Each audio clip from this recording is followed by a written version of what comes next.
At ngayon mga giliw naming tagapakinig, narito si Lola Sela sa kanyang isa na namang kwento na pinamagatang Krusipiho, dito sa ating dulang Mga Kwento ni Lola Sela.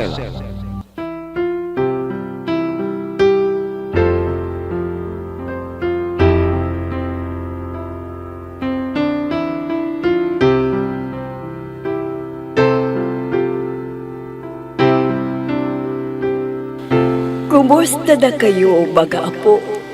Ito na naman ang Lola Sela ninyo.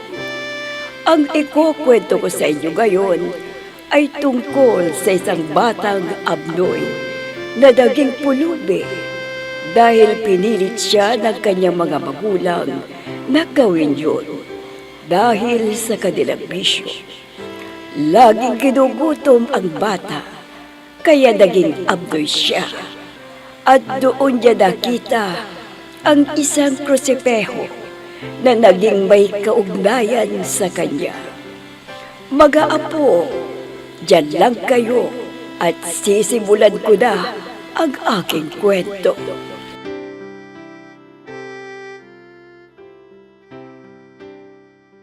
Gaga ka talaga niya. Hanggang ngayon, hindi ka pa nagsasaing! Bakit? May ibinigay ka ba sa akin na iluluto, ha? Yung pakikipag-inuman mo, sa barkada mo kasi ang inaatupag mo, kaya ganyan! Ikaw! Yung pagsusugal mong inatupag mo! Ha? Wisit talaga yung Kung buhay ito! visit ako, mas visit ka pa! Hoy! Ka! Gagawin ka rin gagawin mo ka! Nasaktan ka sa akin! Walang iyak ka talaga! Lagi kang umiiyak, tapos ganyan ang sasabihin mo! Kala ko na kapag saing ka na yun, parang wala pa! Eh, anong luluto ko nga? Mapagbuntunan nila ng galit nila. Magsasayang ako! Hoy! Bakit Alis wala na ka ako. pang binibigay sa akin? Magpapalimos na lang ako para may pambili ako ng Masasaktan ka talaga sa akin! makakain ko. Gutom na ako eh. Iyak ka! Magdahan-dahan ako lalabas ng bahay Huwag mo para hindi magpagalaman nila sa ako piso ka! mapansin. May asawa ka na! Huwag mo akong pakialaman! Dahan ako. Ay, baboy! Saan ka pupunta, ha? Diyos ko, napansin ako ni inay. Baka paluin na naman niya ako. Diyos ko, tulungan mo ako. Huwag mo Hoy! akong pabayaan. Naririnig mo ba ako, ha, baboy? Ha? Opo, inay. Bakit po? Anong sasabihin niyo Lumapit ka sa na rito! akin? Bastos ka! Halika! Dalhin mo! Opo, inay. Nandyan na po. Oh, nasaan ang pera? Yung napalimos mo kahapon, ha? Ibigay mo sa akin para may pambili ng bigas at may isasaing ko para tumigil na sa kaksisigaw yung tatay mong inutil. Hoy! Huwag mong sabihin yan. Mapapatay kitang alim na kang tarantado ka! Sige, patayin mo ako! Subukan mo! Ano bang sinusubukan Hindi mo, ha? makikita mo ang hinahanap mo! Sige! Inay, tama na po. Tama na po. Inay.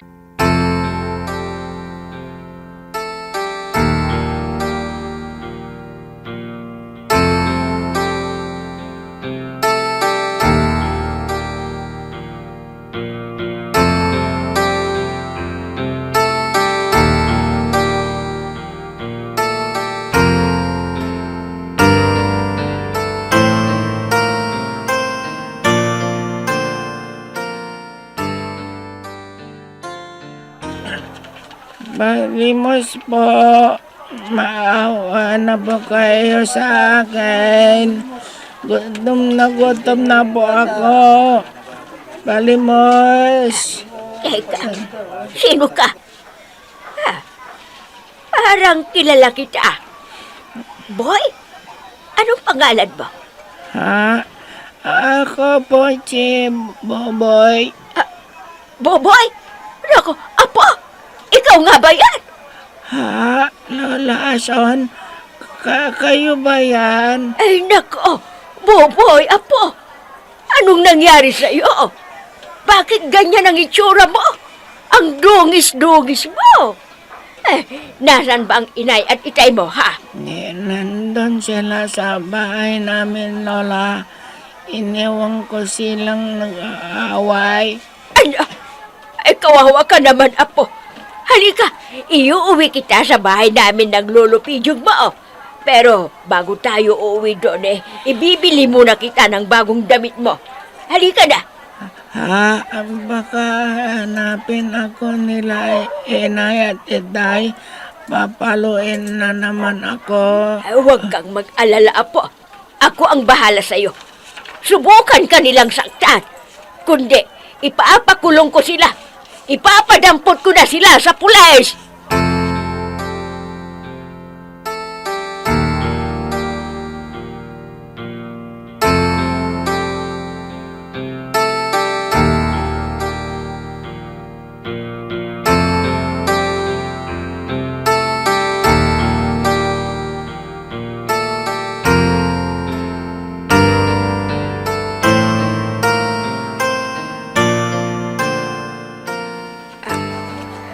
Ano, Apo? Tama na ba itong nabili natin na damit mo? Baka may gusto ka pang bilhin. Sabihin mo lang sa akin at bibilhin ko. Tama na po ito, Lola.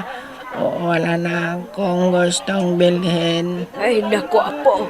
Huwag ka nang mahiya sa akin. Sabihin mo lang kung ano ang gusto mo. Wala na, Lola.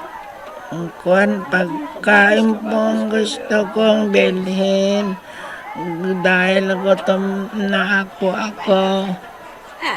Oo nga pala, no. Ang mabuti pa, iuwi na kita sa bahay at doon ka na kumain.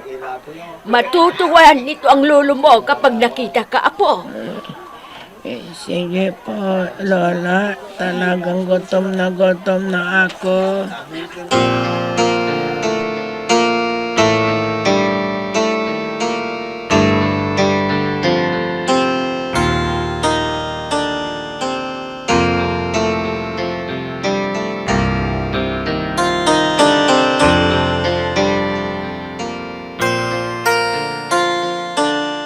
Pijong!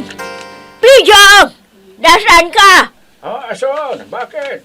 Anong nangyari sa'yo at ang ingay-ingay mong dumating? Oh, Boboy, Apo, magmano ka sa lolo Pijong mo, ha?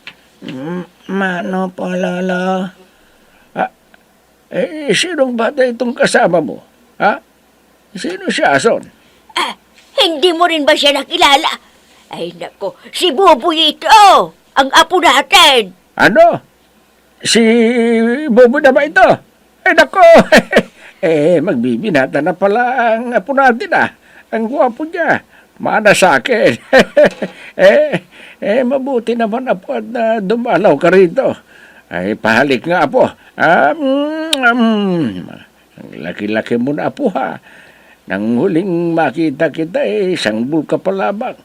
2 buwan mo palang ata noon. Oo, ano?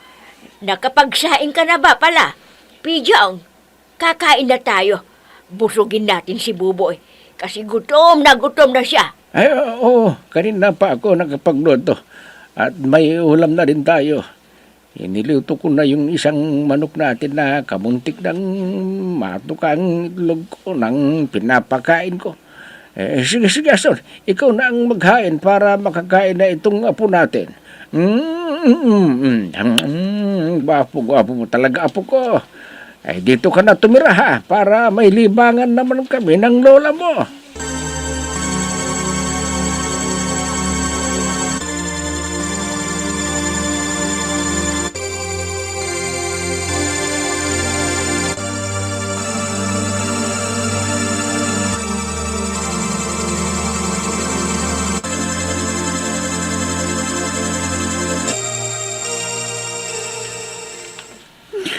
Visit! Malas talaga! Natalo na naman ako. Wala na akong puhunan. Babawi na lang ako bukas. Ay, naku, nandito na rin yung inutil kong asawa. Hanggang ngayon, hindi pa nakakahanap ng trabaho. Ay, buti naman nandito ka na. Bigyan mo ako ng pera. Nabili kasi mga kaibigan ko. Hinihinga nila ako ng isang bote. Bigyan mo na ako dahil nakakaya sa kanila. Anong ibibigay ko sa'yo? Talo na naman ako sa sugal! Ano? Wala kang may bibigay sa'yo. Paano yung mga kaibigan ko noon? Ay, hintay nila ako. Tama. Si Buboy. Baka malaki lang napalimos niya. Buboy! Hoy! Saan ka? Hoy! Huwag mong Buboy! pagkakaman yung napalimos ni Buboy, ha? Akin yan! Ipupunan ko bukas para makabawi naman ako! Hindi! Kailangan makabili ako ng isang buti galak. Kaya nga ako kukuha umuwi dito. Huwag mo akong mahalangan dahil makakatim ka ng bugbog sa akin. Bubugbugin kita ni Maka. Ramel! Bubay! Nasaan ka? Bubay! Pakialaman yung kita ng bata! Pinagtataguan ako. Bubay! Please, Huwag ka lang magtago! Kapag nahanap kita kawawa ka lang sa akin. Hoy! Ramel! Hoy! Ay! Hinahanap niya si Buboy. Parang wala pa dito sa bahay. Ang mabuti pa, aabangan ko siya doon sa labasan. Kailangan ako ang unang makakita sa kanya para masolo ko ang napalimos niya sa araw na to. Huwag kang magtago! Aalis na ako. Aabangan ko si Buboy doon sa labasan. Sige, Bye-bye! hanapin mo siya. Mag-unahan tayo makahanap kay Buboy.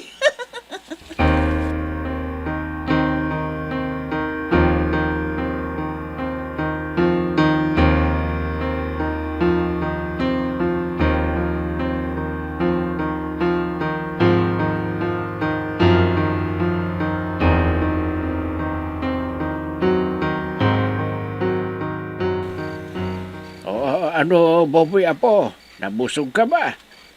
Opo, Lolo. Busog po ako.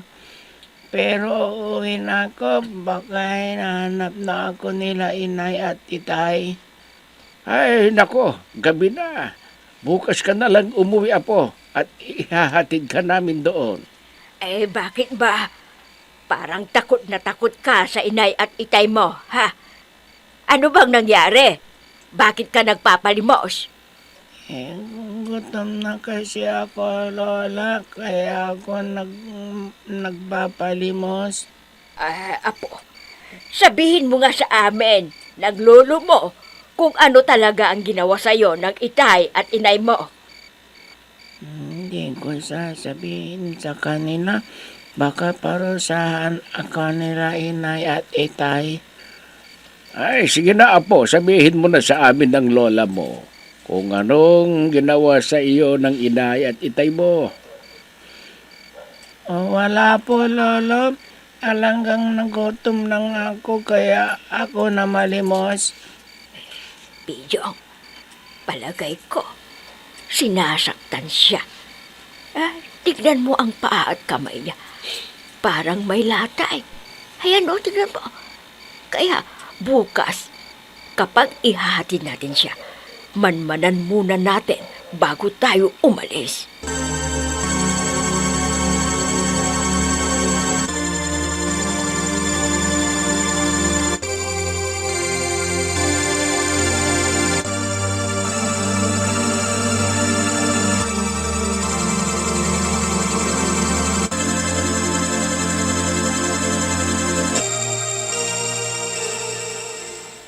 Ano kayang lugar ito? Napakadilim at bakit ako napunta rito? Naligaw yata ako Saan kayang daan para makalabas ako rito? Saan kayang daan palabas dito? Kailangan makalabas na ako. Natatakot na ako sa lugar na to. Aha! Ha! Nandito ka pala. Itay, may dala kayong pamalo. Huwag ba, Itay? Huwag niyo na po akong saktan. Huwag po. Pinahirapan mong bata ka. Kung saan ako nakarating para hanapin ka, nandito ka lang pala. Ha? Ngayon, umanda ka dahil paparusahan kita. Magbayad tayo, wag mo. Uwaga!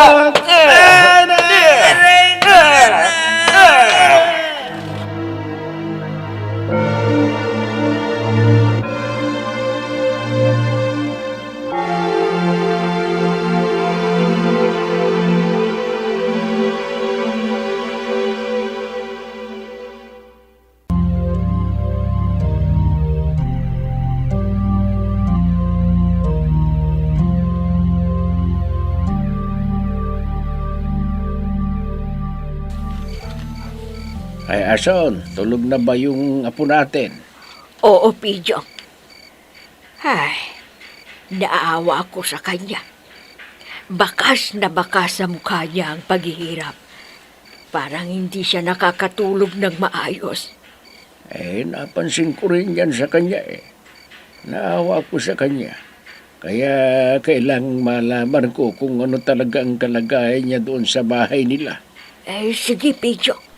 Pakiramdaman mo ang mag-asawa. Huwag mo munang sabihin na nandito ang anak nila. Ay, oo, Ason. Ako na ang bahala dyan. Agpo! Ulit tayo, tama naman. Tama na. Ang apo natin! Ay, oo nga. Ay, halika, tignan natin. Parang may nananakit sa kanya. Boboy, apo, anong nangyari sa iyo? Boboy! Lola! Lola! Ay, Boboy, apo, anong nangyari sa'yo? Ba't nanginginig ka, ha?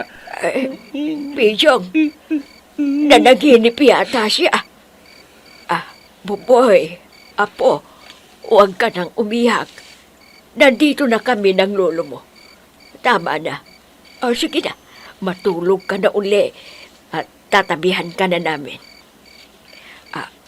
Pidyo,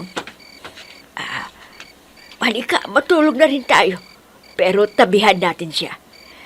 Boboy, apo, sige, matulog ka na uli ha, para hindi ka mapuyat.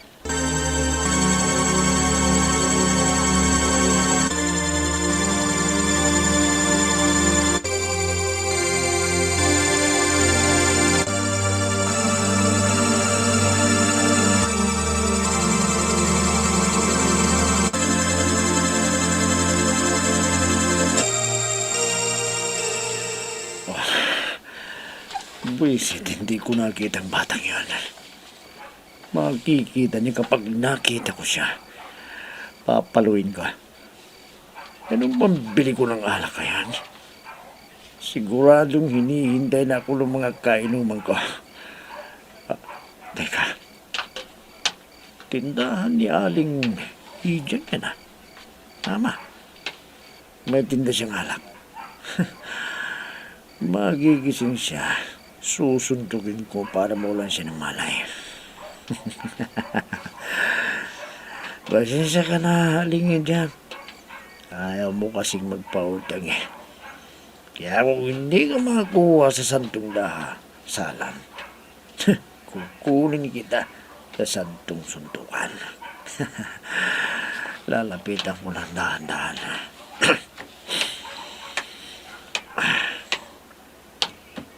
Ayan, tamang-tama.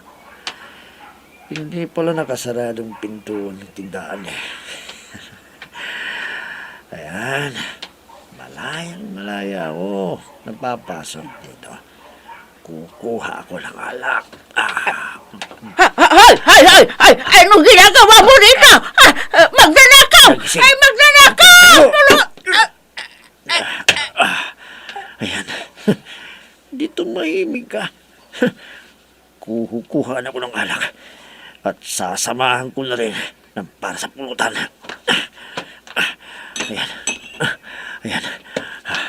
Apat na rin kukunin ko ng alak. Dadagdagan kong kukunin kong sardinas para may pangpulutan.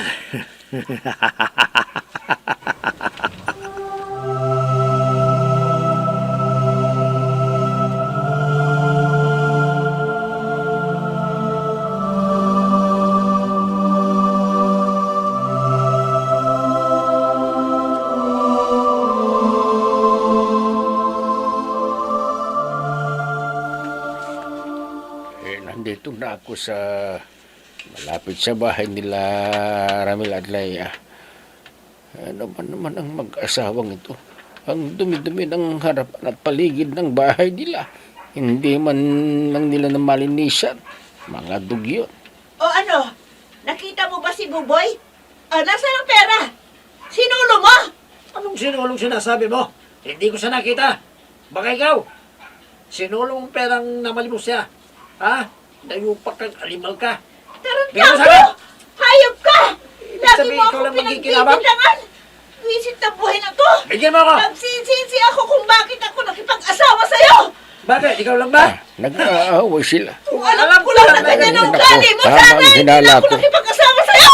Pinapalimos nila si Boboy. Ako! Ang mga walang hiya. Sa halip na kayo ang maghanap buhay, ang apo ko ang pinaghahanap buhay ninyo. Nagsusukal ka? Tutulod ako sa Kung ano bahay. pakialam mo? Ayaw mo Kaya pakialam pala ng ang bisyo mo, payat-payat di mo ng mo apo pakialam natin ng bisyo ko! dahil siyang naasahan ninyo. Tago ka! Ang laki niya. Puro na lang ganito! Naapektuhan, Hirap ng naging buhay! parang abnoy na Walang siya. pagkain! Kakatok ako sa pinto Kakainis! ng bahay nila. Oh, nandiyan na yata si Buboy! Ikaw naman bukas ng pito. Baka mapatay ko pang hinayupak na yan. Sige, Wala si Boboy unang pumasok. bahala sa bisit na batang to. Kung bakit ngayon lang umuwi.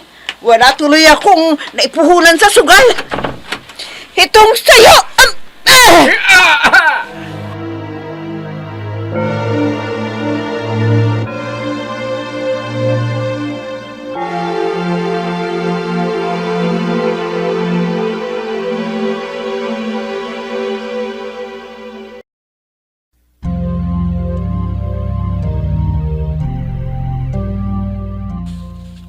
Ano kaya ang mangyayari sa tagpong yun? Mga giliw naming tagapakinig, abangan ang susunod na kabanata ng ating kwento na pinamagatang Krusipiho, dito sa ating dulang. Mga kwento ni Lola Sela. Mga nagbigay buhay sa ating dula: Myra Abrihal Narnola, Susan Malignem, Ami Diaz, Oscar Ora, Robert D. Guzman, Jun Cabato, Eva Alcoreza. Technical Supervision at Musika, Oscar Ora. Nilapatan ng tunog, Robert D. Guzman. Sa panulat at direksyon, Emma Dalupe. Mga kwento ni Lola Sela. Inihahandog ng IFRE Recording Studio para sa pambansang radyo ng Pilipinas, Bombo Radio, Philippines.